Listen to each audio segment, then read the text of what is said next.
You're listening to Behind the Wheel on RacingJunk.com. You've read the stories of the drivers and others involved in the sport that we all love. Now hear their stories firsthand via our all-new podcast to find out how their passion for motorsports has made life worth living.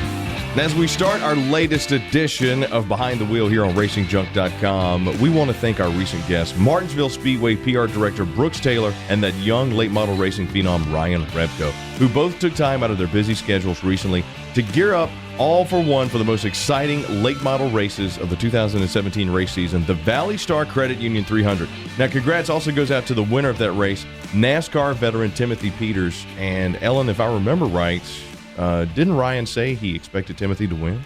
He actually said he did, and Ryan was doing really well in the race. And Ryan, you drove a heck of a race, so keep your head up. Poor Ryan, about halfway through the race, his brakes just went out. Oh, no. Yeah, he ended up in the garage, had no time to get caught up. Was told by his race team that it was a $5 part that broke. Oh, no. Doesn't that just crushes you, you know? And I talked to him after the race, and he was really down, so it took him a little time to... Couldn't nobody go to the advanced auto and get that for him? I mean, come on. Definitely not enough time. By the time they did that, there's no way he would have been so many laps down. But, yeah, Timothy Peters drove a heck of a race, led a lot of the race, got behind for a little bit, came back, won the race at the end. Was a really exciting race. They actually didn't start the race till almost 9 o'clock that night. I believe it because they had so many qualifying runs beforehand, that right? last qualifying race, they couldn't even finish 12 laps of that last qualifying race. They had to end it on 8 laps because it was just a crash fest. I bet Brooks was just pulling his hair out. Well, you know, it's funny. That's probably why, because I was on the other side of the state that night, right. And my friend Kathy Corelli was texting me because she knows I'm from South Boston. I was going to have family there. Right. She's like, where are you at? Where are you at? You know, obviously that's what she was talking about. Something was going on, wanted me to see it. It was insane. And then, you know, of course, the race starts around 8:45. Doesn't end until about 12:45. Nice. Nice. I think Brooks said they'd be out of there by like midnight, right? Yeah. Or 10. No, he said 10, right? We ended, no, he was hoping for 11, but we didn't finish till 12:30. That ain't bad. After all the interviews and stuff, we pulled out about 12:45. So needless to say, it was a very late night. Got home around 2:30, but it was definitely worth it.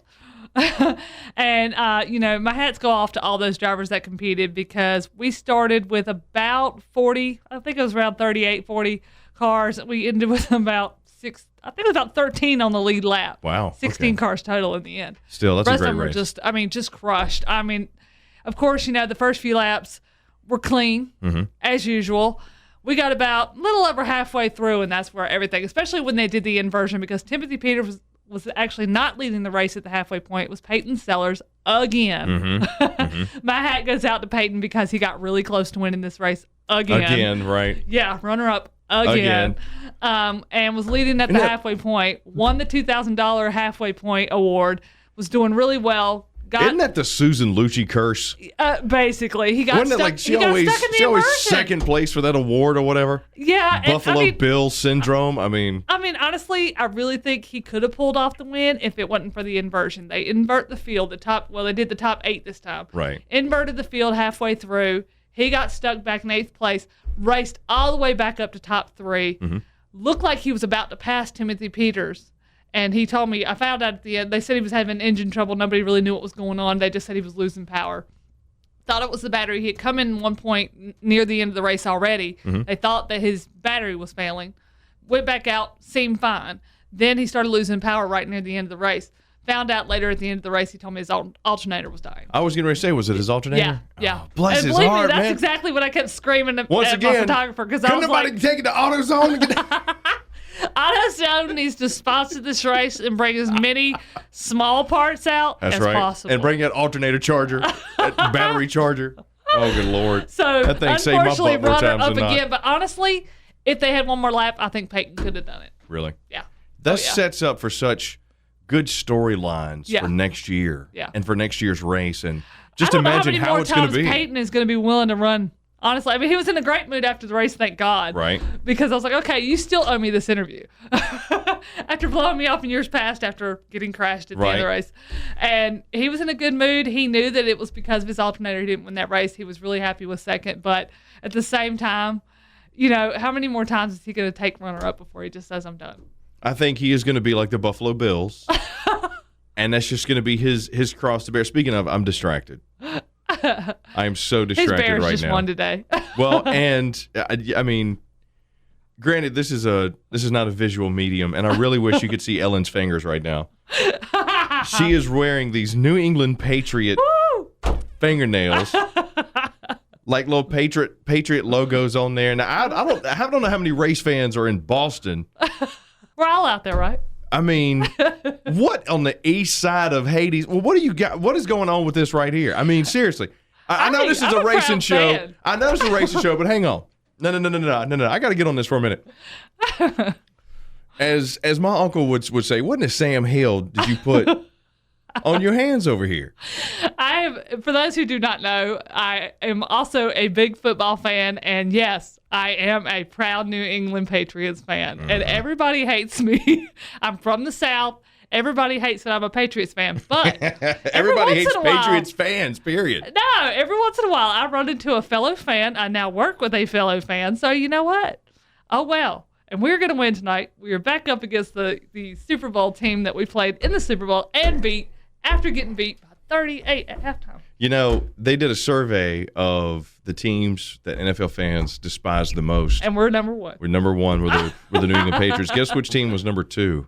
The Chicago Bears. No, of course not. No, the Bears probably the Panthers.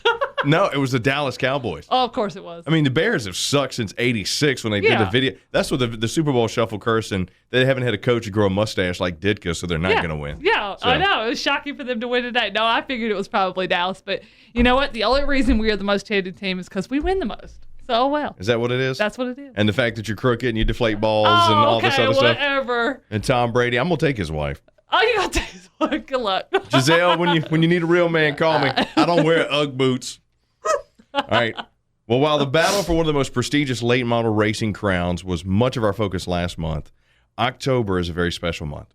And on this edition of Behind the Wheel, we are focusing on an even tougher battle that many women and even some men are facing each and every day.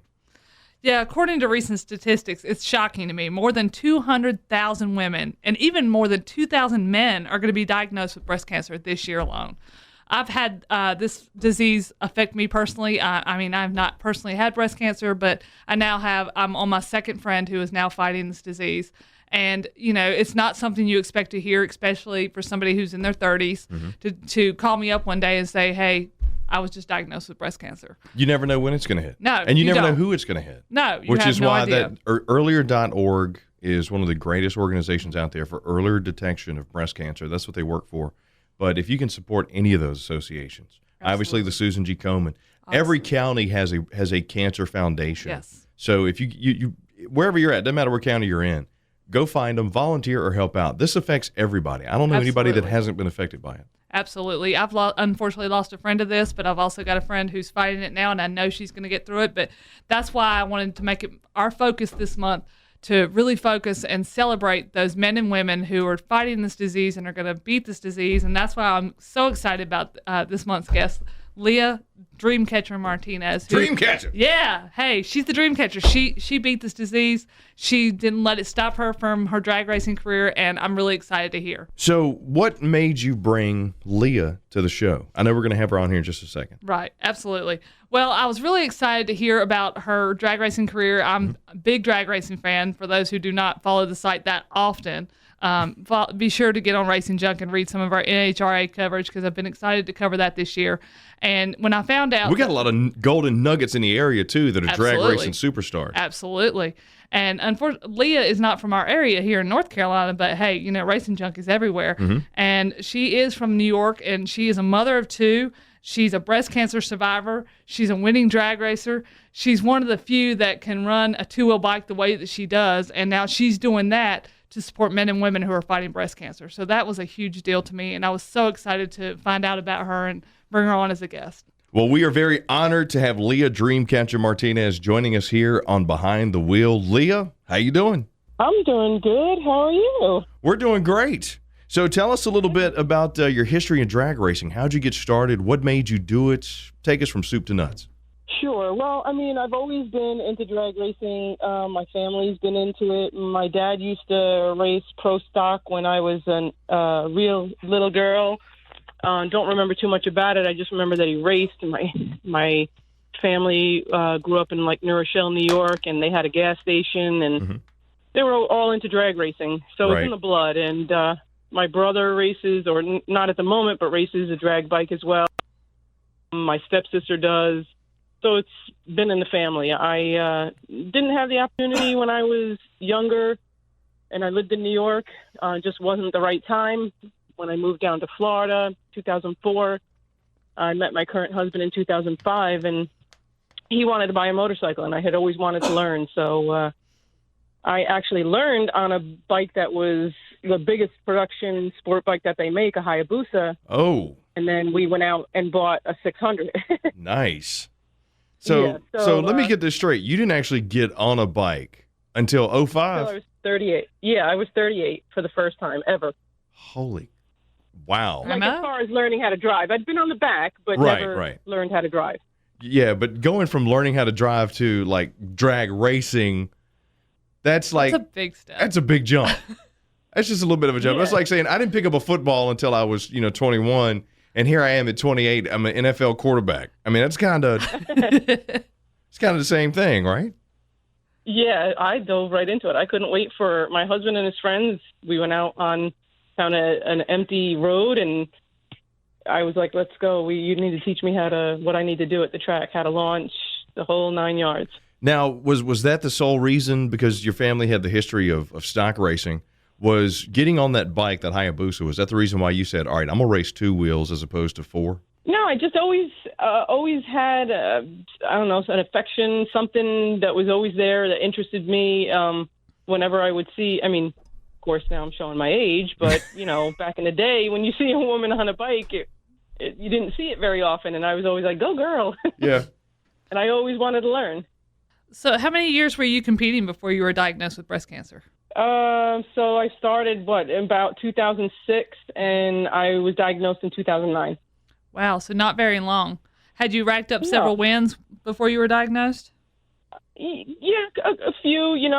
It's a word. Like so many other people out there, it's not an inexpensive hobby, sport, job, whatever you want to call it. But I joke around. Say that it's po folks racing, but we got by however we could. I got a couple of wins, the local tracks, fastest female, so I did pretty well for what we were working with, I think. Mm-hmm. Absolutely. Yeah, from having no knowledge of drag racing other than, what her dad did to now getting on a bike for the first time, not riding as a kid, just going out there and winning races, that's amazing. That's got to be in the blood.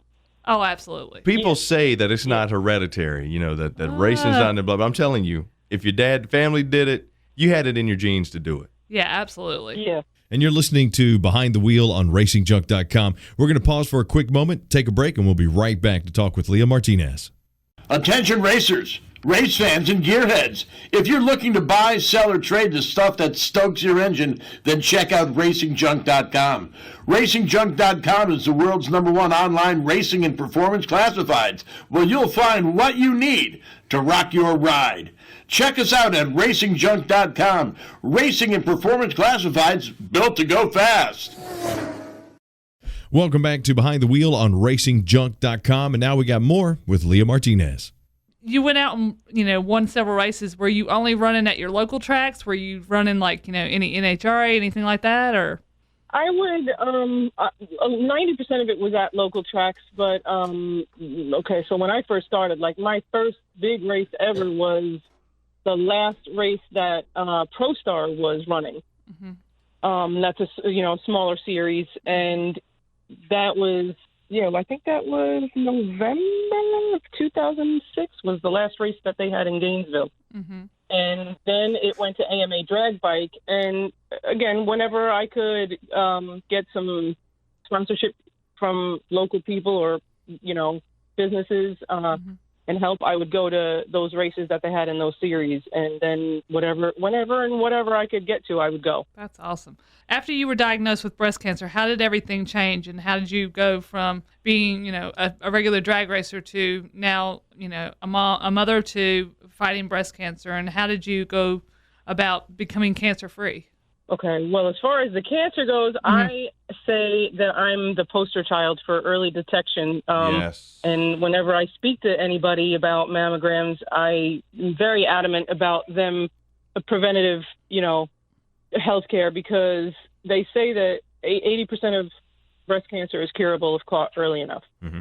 And I had gone for my mammogram, and something happened. Like there were a couple of months in there or a month in there where they had been trying to get a hold of me and they couldn't. And they finally got a hold of me and had explained that they saw something and they wanted me to come back for another mammogram. And that's kind of started the ball rolling.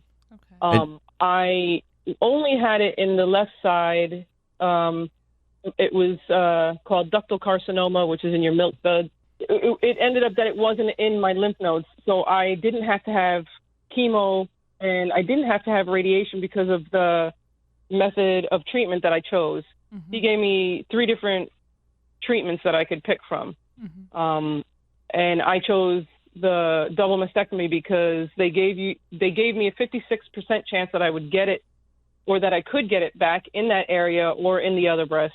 And I didn't want that percentage. When I took both of them, it dropped down to 5%. That's a huge thing. That is. Yeah. And being that I chose the double mastectomy, I didn't, like I said, I didn't have to have chemo or radiation. I was lucky enough that it hadn't spread and it wasn't in my lymph nodes. So again, like I say, I tell people, get your mammogram, preventative care, because like if I had skipped another year, I had skipped the year before. Right. If I had skipped another year, my outcome could have been dramatically different. Absolutely. And Leah, it's I'm actually glad you mentioned that. Before you came on, we were talking about earlier.org, which is just a tremendous organization, a great charity that promotes earlier detection. Hearing that and knowing now what you didn't know then, what was your mindset when you first found out versus your mindset now? Just like I think like anybody else, when you hear the C word, period, I was beside myself. The unknown, because they removed the breast, or I guess because of the treatment that I chose, and then you have to wait a week or 2 for the results to come back to see if it has spread, and if so, how they're going to do the rest of your treatment from there as far as chemo or radiation. And there's just so many variables and so many ways and things that can happen that are going through your mind. It's crazy. I'd be at the track trying to keep myself busy and making passes and stuff like that, and I'd be standing in the staging lanes and I would just break down crying.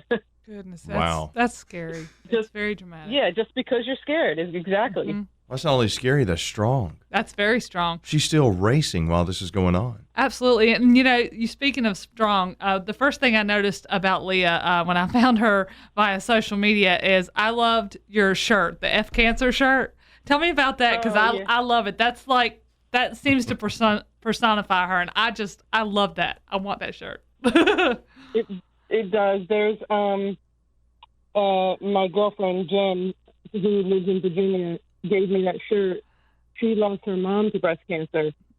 And we had kind of a connection because the group who sponsored me by painting that paint job on my bike, Solid Custom Cycles, they did a tribute for her that she rides, but it was a tribute to her mom as well. So we kind of have all connected there, and we've since become like a great big family. And he had found that shirt online, and he was like, "I'm going to get you one." So I got that from her.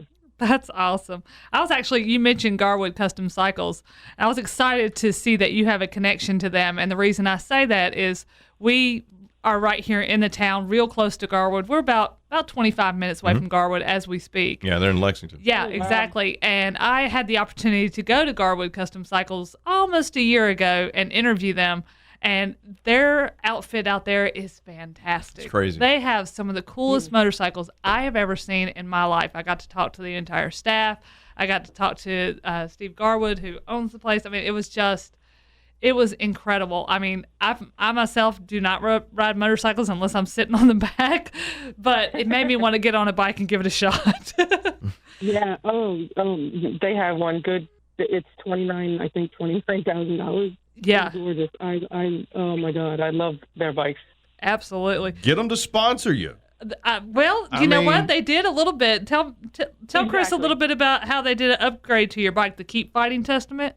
Yeah, he contacted me first and told me he wanted to paint a helmet for me. Mm-hmm. And I said, okay. I said, let me see if I'll either purchase one in a month or so, give me a month or so to grab a new helmet, or I will, I don't know, or I'll give him one of the ones I had. Mm-hmm.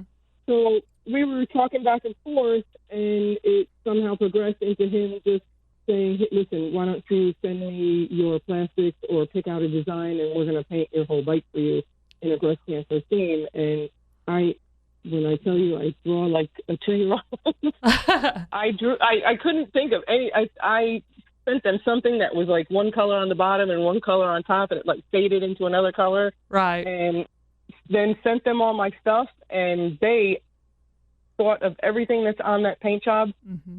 Totally came back like that, like unbeknownst to me. And when I read the part that's on my tail section, I cried because like they thought of that all by themselves. Like I was just amazed. So what is it? Sorry, because our listeners might not get to actually see the tail section. I'm going to have some pictures up on your story, but tell us what the tail section says. Yeah, no, I don't have it memorized, but it's like there's a little pink ribbon in between each word, and it says hope. Another section says 1 in 8, keep fighting. Nice. Does it say determination? I'm going to see if I can. My husband's running to get his phone. Yeah, it's a bunch of sayings like that, and like keep fighting. It was just amazing. I just couldn't believe that they. Not that they could do that because they're extremely talented, but just like it blew me away. Right. So Leah, with something like that happening, with continuing to race, with finding out that, had you gone later, that, the outcome could have been dramatically different. Did this change the way you did the racing? Did this change your theory? Or did all of this help fuel your own nonprofit foundation that you started? A little bit of everything. I mean, I like you said, I kept moving forward with the racing, and one of my family members said to me, "Oh, you're going to keep racing after you've been through something like that?"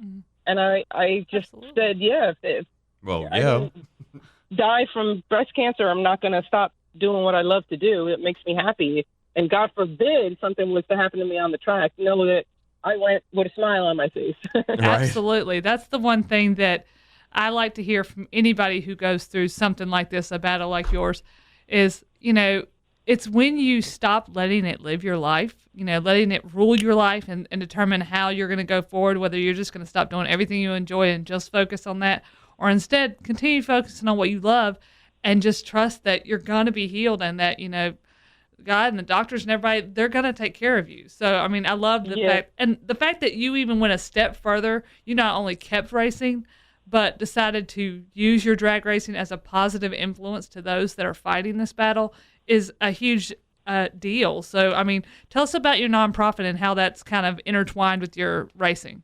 Yeah. Well, basically, I started with like little local events, like with the people that a lot of the motorcycle family down in Florida. I used to live in Tampa. Would have a yearly breast cancer ride, and they started. One of the rides they donated to my cause. And I had started out with doing nonprofit for myself. It is very hard and takes more than one person to do. So I've since teamed up with Bikers Against Breast Cancer. Okay, cool. So I still take donations and I still do everything, but I work together with them. And I do that because, which is what I was doing, what fueled me, is because, again, we're modest income family, and a lot of people out there are. And even when you have health insurance, a lot of stuff is still too expensive. Not covered. Yeah.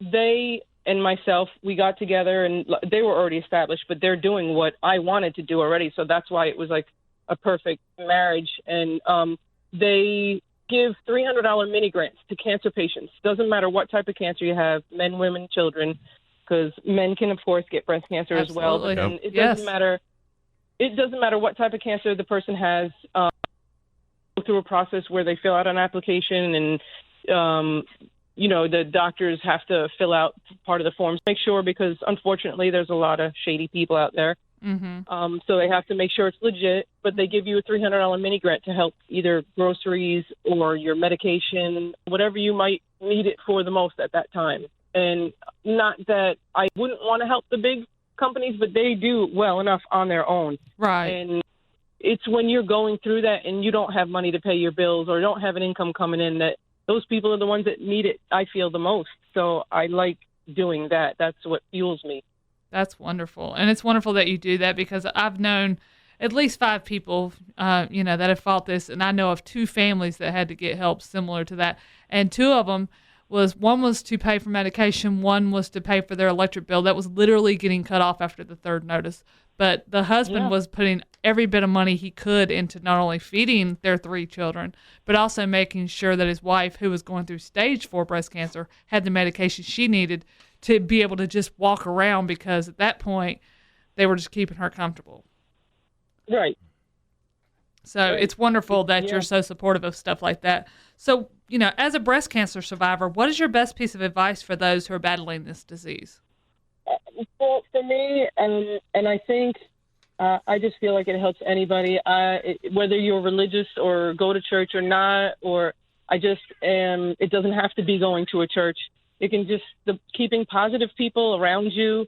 When I walked, my husband's parents are pastors as well, so that was a big, part of our life. That's wonderful. So we were in church a lot, but just going into church one day and having somebody, or even in your house, or, it doesn't have to necessarily be prayer, so to speak, but someone putting their hands on you and saying whatever type of little prayer you might be for you individually, that just, it helps you. It keeps you strong. It keeps you positive. It keeps you moving forward. So I think that to me helps. That's the best thing that I can tell people to do, is keeping people around you that keep your spirits up. That's great advice. And earlier detection. Absolutely. But I mean, if you already know you have it, what is that one thing that keeps you going? Because there's people that I've known in the past that if they're diagnosed with something, or I have a friend that went through a car accident, now she's disabled, and she kind of feels like her life's over. I mean, but, if you have that positive thinking and know that, you can, this is a new chapter in your life, and actually you can use it to do something positive, why not have that mindset? Because it definitely seems to really do well for people. Right. Getting out there. It doesn't even have to, it doesn't have to be drag racing. Just getting out of the house and doing things and being productive and having people help keep your spirits up just keeps you moving forward. Leah, you have such a tremendous story. Absolutely. And such a tremendous motivating spirit about you. Yes. Where can we find more information about you, about the Leah Martinez Foundation, and then where's Leah Martinez going to be next? Well, I recently had a little minor surgery, so I'm off my bike for a couple of weeks, but I will be with my husband. Actually works now at Tech at one of the series that we are racing. The one, again, it used to be Pro Star, it switched to AMA Drag Bike, and now it is called the Manufacturers Cup. Okay. Their next race is going to be in Valdosta the weekend of November 17th. I'm going to be there, of course, just spectating, with visiting my race family. Right. But I will then probably, it's going to be just a little test and tune, because we put a new standalone unit that we got from Schnitz Racing, and we're dialing it in because I run a little class racing and I do a little road racing on the side with some nitrous here and there. That's awesome.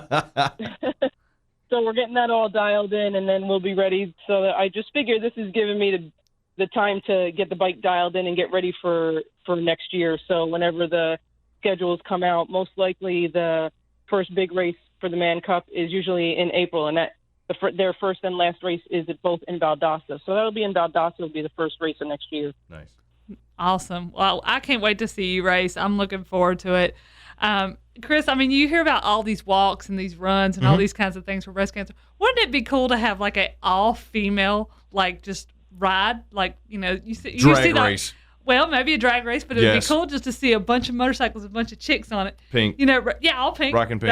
Yep. That would be awesome. Well, That would be- we do something like that. In the last 3 or 4 years, it's been held in Maryland.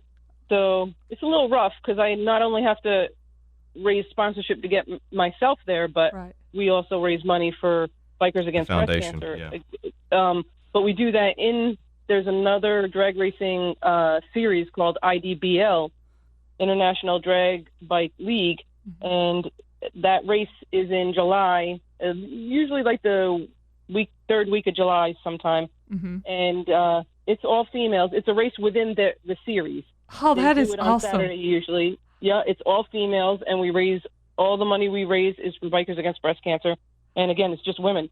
Now, how could someone find out more about that kind of event or support that kind of event? They could get in touch with me. There's multiple girls. Crystal Dickerson Jackson is another racer, and she's big into that event. Mm-hmm. Or they can contact Jack Corpella. He's in charge of the IDBL drag series right now. Mm-hmm. Or they could talk to anybody from Bikers Against Breast Cancer.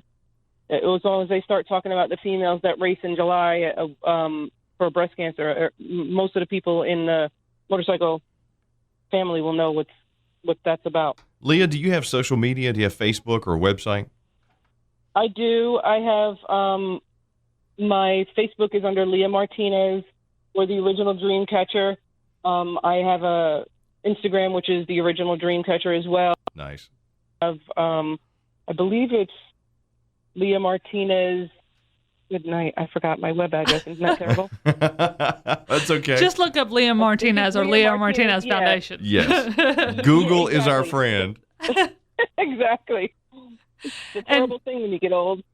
No, it's fine. Now, you bring up Dreamcatcher. That was one thing I kind of wanted to ask her, too. Tell me how you got the nickname Dreamcatcher. I'm very into all the like Southwestern stuff and those designs, and I just felt like it was a fit for me because I was trying to achieve my dream of becoming a drag racer.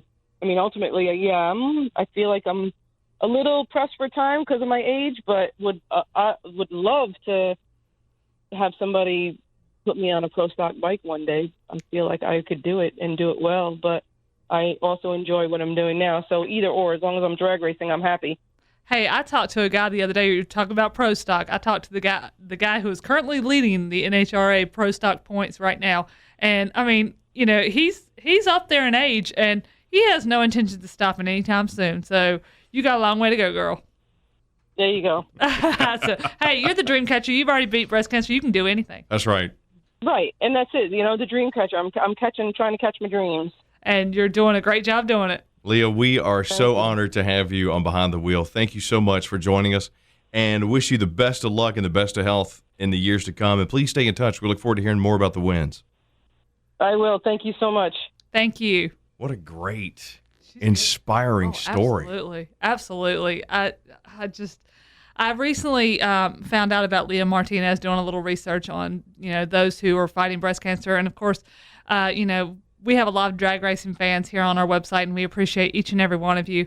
And, you know, it's such an interesting sport because there's so many variables. It's not just cars. It's not just bikes. It's everything. Mm-hmm. And let's face it, you could drag race just about anything these days, especially at a local track. Go-karts. Oh, yeah, absolutely. I've seen those go-karts with the big, giant, fat drag wheels on the back. Hey, our buddy Shane builds drag racing four-wheelers. Oh, there we go. Yeah. I got to give me one of those. They're amazing. Yeah.